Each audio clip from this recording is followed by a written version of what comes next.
여기 본문에서는 주 안에서 우리가 강해지는 정상적인 방법을 보여주는데 곧 하나님의 전신 갑주를 입으라는 것입니다. 여기서 관찰할 것은 첫째로 사도 바울이 지시하는 장비인데 그것은 곧 갑주, 갑옷입니다. 두 번째로는 이 갑주의 종류 혹은 성격입니다. 이것은 하나님의 갑주입니다. 사람이 만든 갑주가 아니라는 것입니다. 세 번째로는 그 갑주의 완전함, 크기입니다. 곧 하나님의 전신, 우리의 몸 전체 부분이 아니라 전체를 감싸는 갑주라는 말입니다. 또한 마지막으로 이 갑주의 사용에 대해서 말씀합니다. 하나님의 이 갑주를 입으라는 것입니다. 이제 그리스도인은 싸움을 위해서 반드시 무장을 갖추어야 한다는 것입니다. 하나님의 전신 갑주를 입으라고 말씀합니다. 첫째로 필요한 장비, 곧 갑주란 무엇일까요? 갑주란 그리스도를 의미합니다. 로마서 13장 14절에 이르기를 오직 우리 주 예수 그리스도로 옷을 입으라고 말씀합니다. 이는 그리스도를 갑주의 개념으로 제시하는 것입니다. 사도는 주 예수 그리스도로 옷 입으라고 명합니다. 곧 그리스도로 옷 입기까지는 그만큼 사람이 무장을 갖추지 못했음을 의미합니다. 시험이 닥칠 때에 그것을 물리치게 해주는 것은 그 사람의 도덕성이나 양심이나 철학적 덕목들이 아니라는 것입니다. 둘째로 그리스도의 은혜들, 진리의 허리띠와 의의 호심경 등과 같이 이것들이 갑주입니다. 그러므로 사도는 은혜들이 각 부분과 지체를 이루는 새 사람을 입으라고 명합니다. 그러므로 그리스도인들이 자신을 방어하도록 하나님이 지정해 놓으신 임무들과 수단들을 도외시하는 자는 갑주를 입지 않은 영혼들이요 중생하지 못한 영혼입니다. 갑주가 없다는 것은 바로 그리스도가 없이 있는 상태를 뜻하는 것입니다. 그리스도가 없고 은혜가 없는 영혼은 갑주가 없으며 이것은 그의 비참함입니다. 그리스도가 없고 은혜가 없는 상태에 있는 사람은 갑주가 없이 벌거벗은 자요 따라서 죄와 사탄을 대적하여 싸우는 그리스도의 싸움을 싸우기에 합당하지 못합니다. 하나님은 태초에 사람에게 완전한 갑주를 주셨습니다. 사람은 참된 의와 거룩함으로 창조되었습니다. 그런데 마귀가 간계로 사람에게서 그것을 벗겨버렸고 그리하여 처음 죄가 범해지자마자 그들은 벌거벗은 상태가 되었다고 성경은 말씀합니다. 첫째로 그리스도가 없는 상태는 하나님께로부터 소외된 상태입니다. 에베소서 2장 12절에 그때 너희는 그리스도 밖에 있었고 이스라엘 나라 밖의 사람이라 약속의 언약에 대하여는 외인이요 세상에서 소망이 없고 하나님도 없는 자이더니 라고 말씀합니다. 그는 세상에서 하나님이 없는 자입니다. 이 사람은 하나님께 보호를 요청할 수가 없습니다. 둘째로 그리스도가 없는 상태는 무지의 상태입니다. 그러므로 이런 사람은 갑주가 없이 벌거벗은 사람입니다. 에베소서 5장 8절에 이르기를 너희가 전에는 어둠이더니 이제는 주 안에서 빛이라. 눈이 있는 사람도 그렇게 될 수가 있습니다. 여기에 보면 너희가 어둠 속에 있는 것이 아니라 너희 자신이 어둠이라고 말씀합니다. 빛의 자녀도 어떤 진리나 약속에 대해 어둠 속에 있는 경우가 있지만 그래도 그에게는 영적인 눈이 있습니다. 하지만 그리스도가 없는 사람은 영적인 눈이 없고 따라서 어둠 그 자체입니다. 그리고 이러한 어둠은 그리스도와의 연합이 없이는 빛을 얻을 수가 없습니다. 이성에 빛이 있는데 이것은 사람이면 누구나 본성적으로 부여받은 것입니다. 하지만 이 빛도 성도들이 누리는 빛에 비하면 어둠입니다. 밤에 아무리 달이 환하게 비치더라도 대낮에 비하면 어두컴컴하듯이 말입니다. 세 번째로 그리스도가 없는 상태는 무능력의 상태입니다. 무장 해제된 사람이 공격해오는 원수의 멍에를 무너뜨리기 위해서 과연 무엇을 할 수 있겠습니까? 성령께서 성도 안에서 행하는 일을 사탄도 죄인 속에서 비슷하게 행합니다. 마지막으로 중생하지 못한 상태는 죄와 사탄과 친구가 되어 있는 상태입니다. 하나님과 원수된 상태에 있다면 그것은 결국 사탄과 친구가 되어 있는 상태라는 것입니다. 이제는 필요한 갑주의 종류에 대해서 말씀드리겠습니다. 그것은 하나님의 갑주입니다. 그리스도인이 입어야 할 갑주는 하나님의 갑주입니다. 사람의 갑주가 아니라는 것입니다. 아무 갑주나 소용이 되는 것이 아닙니다. 방비가 든든한 갑주가 아니면 아무 소용이 없습니다. 오로지 하나님의 갑주 외에는 아무것도 합당치 않습니다. 무엇보다 사탄을 대적하여 우리가 사용할 갑주는 반드시 하나님이 제정하시고 지정하신 대로라야 합니다. 하나님께서 지정하시지 않은 길과 수단들은 전혀 유익이 되지 않습니다. 하나님의 생각은 사람의 생각과 같지 않고 목적을 이루기 위해 사용하시는 그의 길도 우리의 길과 같지 않습니다.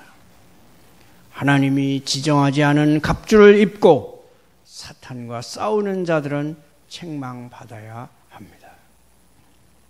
사탄이 죄를 짓도록 시험하는데 그 저항이 육신적인 경우가 대반입니다. 하나님의 말씀이나 양심이 죄에 대해 꾸짖을 때 사람들은 흔히 육신적인 것을 갑주로 삼습니다. 그 책망을 피할 수 없을 때는 사실을 가볍게 만들어서 희석시키려고 애씁니다. 하나님의 갑주를 취하나 하나님이 지정하신 대로 취하지 않는 자들이 있습니다. 하나님의 갑주를 육신적으로 의지하는 자들은 그 갑주를 취하되 하나님이 지정하신 대로 사용하지 않는 자들입니다. 우리가 신뢰하고 의지할 대상은 하나님의 갑주가 아니라 그 갑주를 주신 하나님입니다. 우리의 모든 병기들은 하나님의 능력을 통해서만 강한 것이기 때문입니다. 언약궤는 유대인의 안전을 위한 하나의 수단이었습니다. 하나님이 함께 하신다는 하나의 상징이었습니다.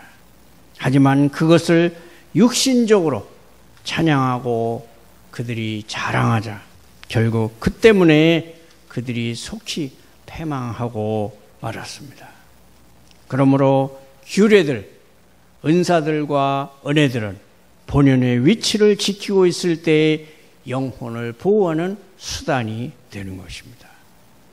두 번째로 그리스도인의 갑주는 그 본질과 구성에 있어서도 하나님께 속한 것이어야 합니다.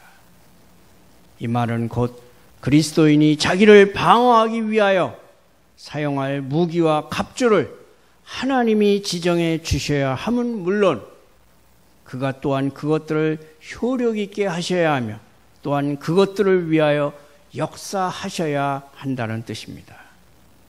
소망이 성도들이 반드시 써야 할 투구이지만 이 소망 역시 반드시 우리를 거듭나게 하사 산 소망이 있게 하신 하나님의 것이어야 합니다. 믿음 역시 그리스도인이 갖추어야 할 또 하나의 필수적인 도구이지만 이 역시 하나님의 택하신 자들의 믿음이어야 합니다. 영혼을 견고하게 해주는 것은 그냥 갑주가 아니라 하나님의 갑주입니다. 하나님으로부터 난 것이 세상을 이깁니다. 하나님으로부터 난 믿음과 소망 말입니다. 입으로 신앙을 고백하는 수많은 사람들이 갑주를 입고 있지만 유익한 갑주는 아주 드뭅니다. 여러분의 갑주를 살펴보십시오. 싸움에서 여러분이 걸어야 하는 것은 바로 여러분의 영혼입니다. 여러분의 마음을 하나님의 말씀에게로 가져가십시오. 말씀이야말로 여러분의 은혜와 은사를 가늠하는 유일한 시금석이니 말입니다. 이제 세 번째로 성도의 갑주의 크기 혹은 부족한 것이 없는 완전함을 생각해 보겠습니다. 하나님의 전신 갑주라고 했습니다. 전신, 부분이 아니라 전체 몸을 보호하는 갑주입니다. 그리스도인의 갑주는 완전해야 합니다. 세 가지 점에서 그래야 합니다. 하나는 그리스도인은 모든 부분이 우리의 영혼과 육체가 갑주를 입어야 합니다. 우리의 원수들은 사방에 있습니다. 그러니 우리의 갑주 또한 좌우에 있어야 할 것입니다. 에덴 동산에서 하와는 그저 나무를 본 것뿐인데도 독이 가득한 화살이 그녀의 심장을 맞춘 것입니다. 눈이 화살에 맞고 귀가 부패한 이야기를 들으면 사탄은 곧바로 그 구멍 속으로 꿈틀거리며 들어가고 말 것입니다. 우리의 마음을 부지런히 살피지 않으면 곧바로 사탄의 소나기에 들어가고 말 것입니다. 두 번째로 그리스도인은 갖가지 부품과 무기들을 완전히 갖춘다는 점에서 전신 갑주를 입어야 합니다. 갖가지 은혜들이 사실상 서로 연결되어 있습니다. 세 번째로 성도의 갑주의 완전함을 또한 각 부품이 온전하고 완전한 상태여야 한다는 뜻으로 생각할 수 있습니다. 성경은 신자들에게 이런 명령을 하고 있습니다. 마태복음 5장 48절에 하늘에 계신 너의 아버지의 온전하심과 같이 너희도 온전하라. 하늘에 계신 너희 아버지의 온전하심과 같이 너희도 온전하라. 우리가 하나님의 온전하심을 똑같이 지닐 수 있다는 뜻이 아닙니다. 항상 더 온전해지기를 위해 힘쓰라는 뜻입니다. 네 번째로 우리의 영적인 갑주의 용도에 대해서 생각해 보겠습니다. 하나님의 전신 갑주를 입으라고 말씀합니다. 입으라는 명령이 무엇입니까? 사도의 편지를 받는 이들이 대부분 성도들이므로 그들 중에 아직 입지 못하고 있는 이들이 있으니 행실로서 입으라는 뜻일 뿐만 아니라 또한 이미 갖고 있는 것을 활용하라는 뜻이기도 합니다. 집에 갑주를 비치에 두고 있는 것과 그것을 입고 있는 것은 전혀 다른 문제입니다. 마찬가지로 은혜의 원리를 지니고 있는 것과 그 은혜로 행동하는 것은 서로 전혀 다른 문제입니다. 우리의 갑주 혹은 은혜는 반드시 계속 활용되어야 합니다. 은혜를 갖고 있는 것만으로는 안 됩니다. 이 은혜는 계속해서 활용되고 있어야 합니다. 그리스도인의 갑주는 입도록 주어진 것입니다. 우리의 갑주와 우리의 의복, 곧 육신은 함께 벗는 것입니다. 육신을 벗게 되면 경계할 필요도 없고 방패나 투구도 필요 없습니다. 천국에서는 우리가 갑주가 아니라 영광의 예복을 입고 나타날 것입니다. 그러나 여기 이 땅에서는 이 갑주들을 밤낮으로 입고 있어야 합니다. 갑주를 입고 걸어야 하고 일해야 하고 잠을 자야 합니다. 그렇지 않으면 우리는 그리스도의 참된 군사가 아닙니다. 그리스도께서 우리가 갑주를 입고 우리의 은혜를 활용할 것을 명하십니다. 믿음의 방패와 소망의 투구는 끝까지 착용해야 하는 것입니다. 마귀는 우리가 계속되는 임무 중에 필요하여 지치게 될 것을 기대하고 있습니다. 그리스도인이 일어나 열정적으로 임무를 감당하는 것을 보면서 사탄은 말합니다. 이런 일이 오래가지 않을 것이라고 말입니다.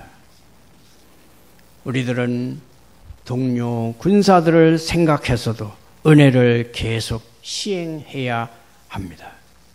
신앙을 고백하는 한 사람의 지혜롭지 못한 처신이 많은 다른 사람들에게 악을 끼칠 수도 있습니다. 형제들에게 거리낌이 될 정도는 아니나 그럼에도 불구하고 형제들에게 마땅히 줘야 할 유익을 주지 못하게 될 수도 있습니다. 주위의 형제들이 여러분만큼 심령의 평안을 누리지 못하고 은혜나 위로를 여러분만큼 누리지 못하고 있다면 그들에게 도움이 되어야 합니다. 그런 연약한 이들을 도와야 하고 그들보다 앞서가야 하고 이를테면 그들을 보호하기 위해 갑주를 갖추어 있어야 합니다. 여러분에게 은혜가 있는지 시험해 보십시오. 옷이 있으면 반드시 그것을 입어서 벌거벗은 몸을 가리기 마련입니다. 믿음, 회개, 하나님을 향한 사랑, 이것들은 귀한 은혜들입니다. 은혜는 북돋우는 성질을 가지고 있습니다. 은혜는 죽어 있는 것이 아닙니다. 은혜는 반드시 자기 모습을 드러내 보이는 법입니다. 여러분이 어디를 가든 누구와 어울리든 은혜는 여러분과 함께 행합니다. 여러분이 하는 모든 일 속에서 그 손길이 나타납니다. 여러분이 하나님께 순전하고 신실하면 은혜가 여러분에게 위로를 줍니다. 반드시 지니고 우리가 떠나야 할 것은 잊어버리고 우리 육신에다 그렇게 많은 신경을 쓰는 것이 과연 지혜로운 일일까요? 우리의 육신은 곧 떠나게 되는데 말입니다. 얼마 후면 재물을 많이 지닌 사람과 그렇지 않은 사람은 서로 별로 차이가 없습니다. 그러나 은혜를 지닌 사람과 그렇지 않은 사람, 또 그 은혜를 힘써 활용하는 사람과 그 일에 나태한 사람은 서로 엄청난 차이가 있을 것입니다. 은혜가 있는 사람은 영광 가운데 들어가 풍성한 복락을 누리게 될 것이지만, 그렇지 못한 사람은 온갖 것을 모아놓아도 그 모든 것이 손실이 되고 말 것입니다. 이 땅에 있는 동안 여러분의 활기찬 은혜들로 말미암아 다른 사람들이 많은 유익을 얻을 것입니다. 천국을 향해 가는 중에 여러분이 보이는 활기찬 모습과 행실이 여러분과 함께하는 다른 이들에게 도움을 주시기를 축원합니다.